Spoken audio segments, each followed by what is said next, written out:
Hello everyone. So the question given is a C program. Okay. और हमें बताना है कि C प्रोग्राम का आउटपुट क्या होगा। ये क्वेश्चन गेट 2015 में आ चुका है। ओके, तो हम देखते हैं कि इस प्रोग्राम का आउटपुट क्या होगा। एंड एक प्रैक्टिस प्रॉब्लम मैंने यहाँ पर रखी है। वेरिएबल में कुछ चेंजेस कर दिया है प्रैक्टिस प्रॉब्लम के अंदर। ओके, सो जो प्रॉब्लम सॉल्व करने वाले हैं उसके बेसिस पे आपको सॉल्व करना है प्रैक्टिस प्रॉब्लम। तो देखते हैं हम कि गेट 2015 में जो क्वेश्चन आया है उसका आउटपुट क्या होगा। सो यदि हम लोग यहाँ पर देखें, एक f1 नाम का फंक्शन है, एक f2 नाम का फंक्शन है और एक मेन फंक्शन है। जैसा कि हम लोग जानते हैं कि जब भी प्रोग्राम स्टार्ट होगा तो मेन फंक्शन से होगा। तो मेन फंक्शन में जो लाइन नंबर 1 है, ओके, इसमें दिया गया है इंट a इक्वल टू 4। ठीक है, मीन्स a नाम का एक वेरिएबल यहाँ बन जाएगा, उसमें आ गया 4। b equal to 5 means b नाम का एक वेरिएबल यहाँ पर बन जाएगा, उसमें आ जाएगा 5। c equal to 6 means c नाम का एक वेरिएबल यहाँ पर बन जाएगा, उसमें आ जाएगा 6। अब यदि हम नेक्स्ट लाइन को देखें तो f1 नाम का फंक्शन कॉल हो रहा है। अब f1 नाम के फंक्शन में दो पैरामीटर पास किए गए हैं, a और b। ठीक है, कंट्रोल कहाँ पे आ जाएगा? f1 नाम के फंक्शन के पास। अब f1 फंक्शन में क्या हो रहा है कि दो वेरिएबल बन रहे हैं, a नाम का वेरिएबल और एक b नाम का वेरिएबल। ओके, अब जो f1 में जो पहला a नाम का वेरिएबल है वहां पर हमने a की वैल्यू पास की है फंक्शन को कॉल करने के टाइम। a में कितना रखा हुआ है? 4। तो यहाँ पर 4 पास हो गया। और b हमने पास किया है कॉल करने के टाइम, तो b में कितना रखा हुआ है? 5। तो यहाँ पर 5 पास हो गया। ओके, अभी हमारा कंट्रोल कहाँ पे है? f1 के पास। अब f1 के अंदर जो नेक्स्ट लाइन है वो बना रही है इंट c, मतलब यहाँ पे एक c नाम का वेरिएबल बन जाएगा। अब c इक्वल टू a दिया गया है। ठीक है, c इक्वल टू a मतलब कौन सा है? यहाँ पे दो a है, एक मेन फंक्शन वाला a है, एक f1 नाम के फंक्शन वाला a है। तो हमको जाना है लोकल स्कोप पे। अगर मैं लोकल स्कोप की बात करूं तो जो f1 नाम का फंक्शन है उसके लोकल स्कोप में ऊपर वाला a है, जिसको मैंने ग्रीन कलर से हाईलाइट किया है। तो a में कितना है? 4। तो c इक्वल टू a मतलब c में आ गया 4। देन नेक्स्ट लाइन क्या बोलती है? a equal to b। Okay, तो a के अंदर कितना आ जाएगा? b में कितना रखा है? 5। तो a की वैल्यू जो 4 थी वो हो जाएगी 5।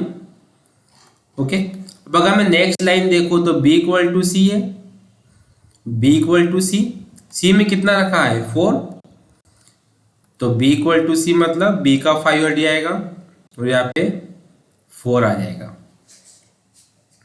हो गया f1 नाम का फंक्शन कॉल। ठीक है, अब मेन फंक्शन में वापस लौटेंगे।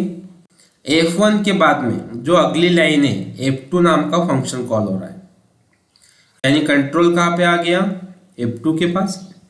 अब f2 में भी ध्यान देने वाली बात है कि यहाँ पर दो पैरामीटर बन रहे हैं, पॉइंटर a और पॉइंटर b। बना लेते हैं। ये पॉइंटर a है, यहाँ पर पॉइंटर b है। ओके, अब जब f2 नाम के फंक्शन को कॉल किया गया तो पहले पैरामीटर में एड्रेस ऑफ b पास किया गया है। ठीक है, एड्रेस ऑफ b ध्यान रखना है। ओके, कौन सा b? जो मेन फंक्शन के पास b है वो वाला। अब सेकंड पैरामीटर में एड्रेस ऑफ c पास किया गया है। ठीक है, एड्रेस ऑफ c। कुछ बातों का ध्यान रख के चलना पड़ेगा अपने को, ओके, क्योंकि सेम नाम के वेरिएबल तीनों फंक्शन के अंदर है। अब नेक्स्ट लाइन क्या बोलती है? इंट c, यानी यहाँ पर एक c नाम का वेरिएबल बन जाएगा। अब c equal to pointer A, c equal to pointer A, लेकिन पॉइंटर ए के पास में क्या है, address of B. Address of B के पास कितना रखा हुआ है, 5। इसका मतलब c के पास में कितना आ जाएगा, 5। c में हमने रख दिया 5। Next, pointer A equal to pointer B, pointer A equal to pointer B, यानी पॉइंटर बी के पास क्या है, address of C. Address of C, C के पास कितना रखा है, सी, यानी जो पॉइंटर ए है उसके पास में पॉइंटर बी के पास में जो वैल्यू रखी हुई है, ध्यान देने वाली बात है, पॉइंटर बी के पास क्या रखा हुआ है, address of C. Address of C पे कितना है, 6।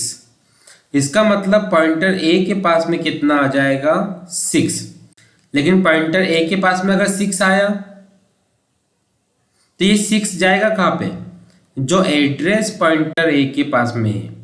पॉइंटर ए के पास में क्या है, एड्रेस ऑफ बी। इसका मतलब जो 6 है वो एड्रेस ऑफ बी के पास जाएगा। तो पहले से 5 रखा हुआ है, 5 यहाँ से हट जाएगा और यहाँ पे आ जाएगा 6। आई थिंक ये क्लियर हो गया होगा। यदि आपको डाउट लगता हो, समझ में नहीं आया हो, तब कमेंट बॉक्स में पुट कर देना। ओके, अपन फिर समझेंगे किस तरीके से वैल्यू पास हो रही नेक्स्ट वीडियो के अंदर। एक छोटा सा वीडियो में बना दूंगा इस चीज को समझने के लिए। ठीक है, हम लोग आगे बढ़ते हैं। अब नेक्स्ट क्या है, पॉइंटर बी के पास में है सी। पॉइंटर बी के पास में है सी। ओके, और सी के पास कितना रखा हुआ है, सी के पास में 5 है। अब ये 5 कहाँ पे जाएगा, ये 5 जाएगा पॉइंटर बी के पास। लेकिन पॉइंटर बी के पास में क्या है, एड्रेस ऑफ सी, यानी ये 5 कहाँ पे जाएगा, एड्रेस ऑफ सी के पास। एड्रेस ऑफ सी पे 6 रखा हुआ है, तो इसकी प्लेस पे कितना आ जाएगा, 5।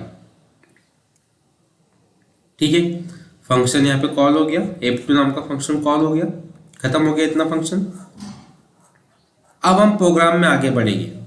अगली लाइन मेन फंक्शन के अंदर रन होगी कौन सी, प्रिंट एफ c माइनस ए माइनस बी। लोकल स्कोप की बात हो रही है, मेन फंक्शन में c माइनस ए माइनस बी। सॉल्व करते हैं। ओके, c माइनस ए माइनस बी, c में कितना रखा है, 5, माइनस a में कितना रखा है, 4, माइनस b में कितना रखा है, 6। तो सॉल्व करते हैं, 5 माइनस 4, 1 माइनस 6, मतलब -5। -5 इस क्वेश्चन का आंसर आएगा।